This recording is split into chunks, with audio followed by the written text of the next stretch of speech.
Welcome back to another video from the Octopus Performance Workshop. In today's one, this was supposed to be the actual second half of one video, but turns out I either didn't record or forgot to record, or I've misplaced the recording for the first bit. So we are probably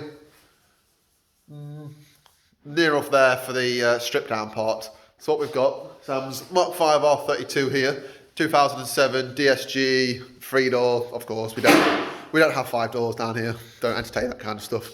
But it's 140, 150k, is it on it? Just turned 140 when I parked it. 140. So Sam's had this about a year now. Probably used it for 6 to 9 months. Was it you had it on the road? It was off the road for 2 months while I sorted out some issues. Then put it on the road. Then lockdown happened. So it was off the road for 3 months while I was on furlough. There's no point paying the tax. And then as soon as I came off of furlough, I daily drove it for at least a month before I bought my Mark 6. I think I did 7,000 miles in it last year. I think I probably had it on the road for 6 months of the year. Yeah. If that, because... You taxed it for a lot longer, I'm sure it was.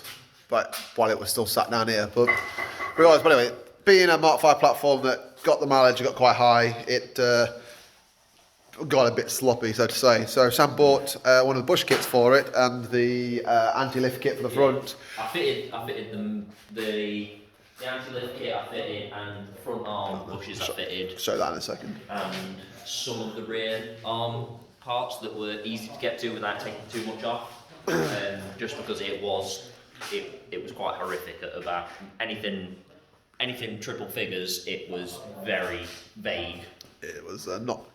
Just before we drive, just pulled you along it where it wasn't the greatest experience. So fast forward now. So as the story goes, I came back in here because it was up for sale. It needed a lambda sensor, lambda sensor adapter. So Sam put it in and up, and I was an hour late coming down to the unit. By the time I actually finally got down, Sam had a hip in the ramp, one of the side skirts was off and he was attacking away underneath it. So basically, the decap pipe was here. I had to have this under tray off to get to this wire so that I could unplug the lambda sensor. And I spotted a bit of rust. And then spotted a bit more rust. Then I spotted a bit more rust, and a bit more, and a bit more, until I chased it and started pulling under seal off, and then chased it to the front. Chased it out, found loads of dents in the sills, and then the side skirt came off. Then Josh turned up, and shouted at me quite a bit for because we didn't need taking another project on. Yeah, because those who are following, obviously we've got the Mark III project, which is being used as still obviously a rusty Golf. So yeah, this is learned the lessons. No, I mean I've seen Mark IVs a lot better than this. But nevertheless, it pulled one side skirt off and it was full send on the project. So Sam ordered load of the Buzzweld coating to go underneath. What was its name for it? Got Buzzweld rust encapsulator. I've got some new seam sealer because most of the Mark V for some reason isn't seam sealed. I think it's because they've got so many under trays on there they don't seam seal them from factory. And I've ordered their tub of WAR, which is like stone chip, but it has really good sound deadening qualities and thermal qualities, and it is colour matched. It's not an exact colour code, but it's as close as they can physically get it to my colour, so it should be quite a nice match, and it leaves it quite a nice finish. And the idea being is to attack essentially everything underneath here. Pretty much everything you can see now is all going to be coated. Yeah, they don't paint the underside of the shell from factory, so it should look quite nice. I'm going to tidy up some of the rest of the bits and pieces. So that comes down to the fact, obviously, as you can see, probably backing up, the engine's out. I mean, we were originally going to leave the engine in, but we thought for the extra hassle of taking it out, we thought we may as well pull it out. But then when I pulled it in to warm it up, just while I was letting it in, warming it up, I could hear an ever so slight little rattle.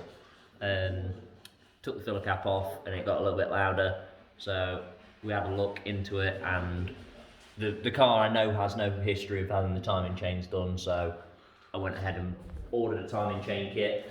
I thought, well, while I've got it in bits, I may as well do everything new timing chain kit, and paint rock cover, new plugs, and there's some quite crusty and broken wiring for these, so I've ordered some nice blue ones that are available, so it's a bit nicer. Give it a bit of a freshen up, really. Just tidy it up a bit, mainly. Well, then we get down to the front, obviously the front underneath. I did find that as well. Oh, I'll play the joint. Yeah, so that's probably the rattle I get.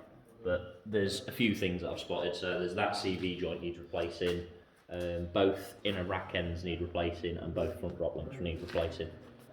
The idea being is to come off, so obviously some of these bushes, obviously you can see the anti-lift kit is on here. Want to strip it down, clean it up a little bit at least. I mean, we've got the sandblast cabinet here, so we can just tart things up, give it a spray. I may get some epoxy paint to do some bits, maybe. I say it depends how we go along and how it's going through, and that's how much effort ultimately we want to put in. It's things like that they can bolt on, they can be done in the future if it's cleaned up now. As long as the main part is done, then it doesn't really matter.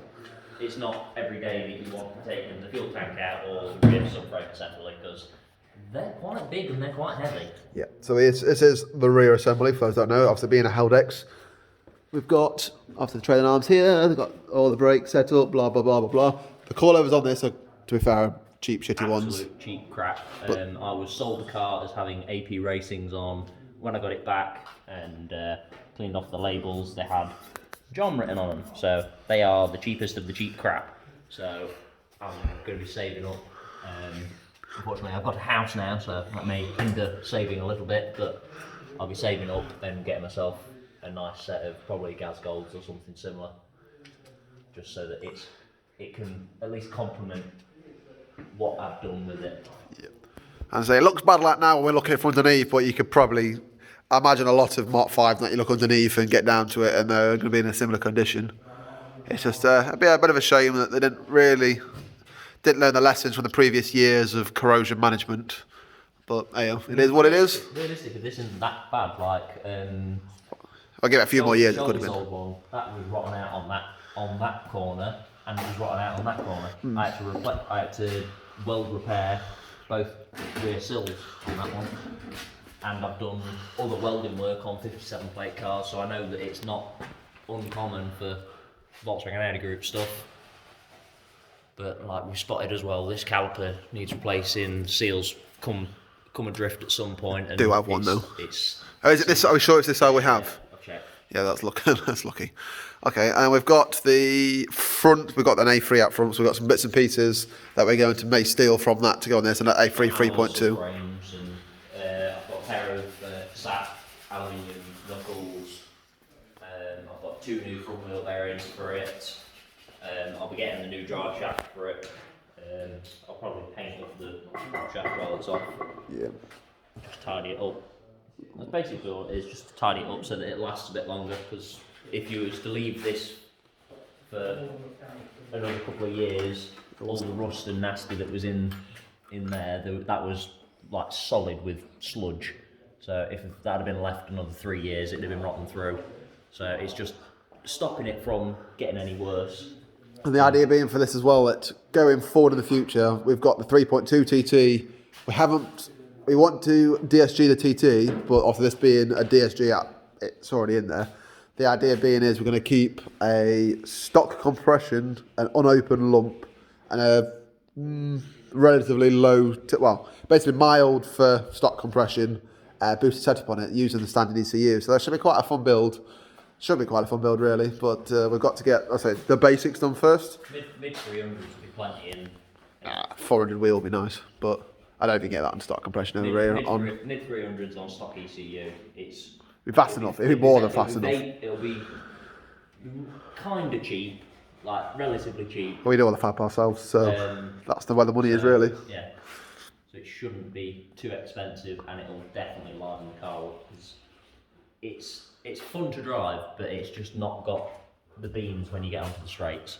Everyone knows an R30. You don't buy an R32 to be fast. Oh no, you buy them because they sound amazing. But that pretty much sums up then this video. We'll get The next few coming up will be of us working on cleaning, probably want to clean the engine bits, cleaning up all that, and then obviously the paintwork. So subscribe, and obviously keep checking out this playlist if you do want to see future updates on it.